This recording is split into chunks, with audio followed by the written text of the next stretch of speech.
All right, let's talk about Ontario's housing market.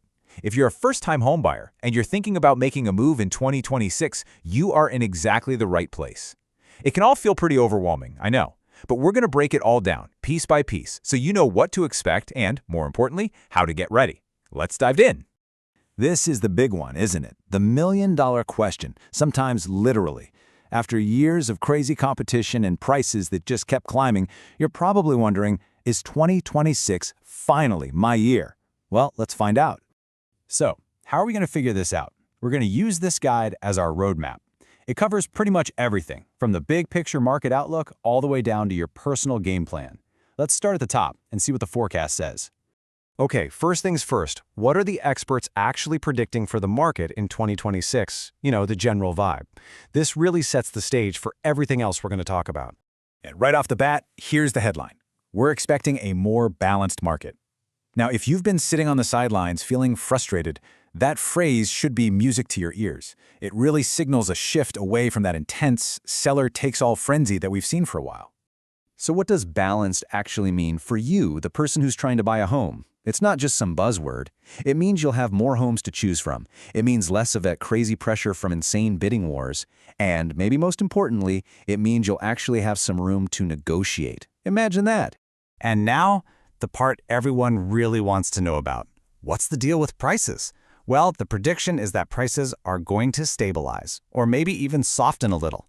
It seems like the days of prices shooting up month after month might be taking a much-needed break. Now, let's be super clear here. This doesn't mean some massive market crash is coming. We're talking about a shift from prices going through the roof to maybe staying flat, or even dipping just a little bit on average. The key word here is stability, and that makes it a whole lot easier for you to plan. Okay, this part is absolutely crucial. The market conditions might be getting better for buyers, but your own strategy, that's what's really going to make or break your success. It's not just about waiting for the market to be perfect, it's about the choices you make. And that's where being flexible really pays off. Think about it like this. Your budget might get you a smaller condo right in the heart of the GTA, or it could get you a much larger place in a city like Hamilton or Kitchener. There's no right answer, it's all about what matters most to you. Of course, the price of the house is only one half of the puzzle, right? The other huge piece is the money side of things. So let's tackle that big question that's on every buyer's mind. What in the world is going to happen with mortgage rates? And this is really interesting. The forecast suggests there's a kind of window of opportunity. In early 2026, it looks like rates will be pretty stable.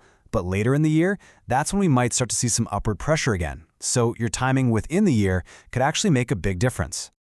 Okay, but all this talk about upward pressure and percentages can feel a little abstract. What does it actually mean for your bank account every month? Let's get down to the real numbers. Let's just cut right to the chase with this question. How much difference does a single percentage point on your mortgage rate actually make? You might be surprised by just how much it adds up. And boom, here's the answer. On a pretty typical $540,000 mortgage, just look at that jump. At 4.5%, you're just under $3,000 a month. But if that rate jumps just 1% to 5.5%, your payment is suddenly $3,350. That's almost $370 more every single month. It shows you just how vital locking in a good rate really is. So, we know what the market might look like, and we know how much the money matters. The next logical step is, how do you get ready? Let's turn all this information into an actual action plan. Honestly, if you remember one thing from all of this, let it be this quote right here. Preparation beats timing the market. It's not about trying to magically guess the single best day to buy a house. It's about being so prepared that when you find the right place, you're ready to pounce. And here are the keys to make that happen. It's a simple 3-step plan. First, get your mortgage pre-approval so you know exactly how much you can spend. Step 2 is so important. Secure a rate hold. Basically, you get a lender to promise you a certain interest rate for a few months, which protects you if rates go up while you're shopping. And finally, step 3, define your priorities. Figure out your must-haves and your nice-to-haves before you even start looking. Okay, let's pull all these threads together for the final takeaway. Making that leap from just dreaming about owning a home to actually holding the keys, well, it's not about luck. It's about taking good information and building a solid plan that turns that dream into a reality. Look, it really seems like 2026 is shaping up to be a real window of opportunity for first-time buyers.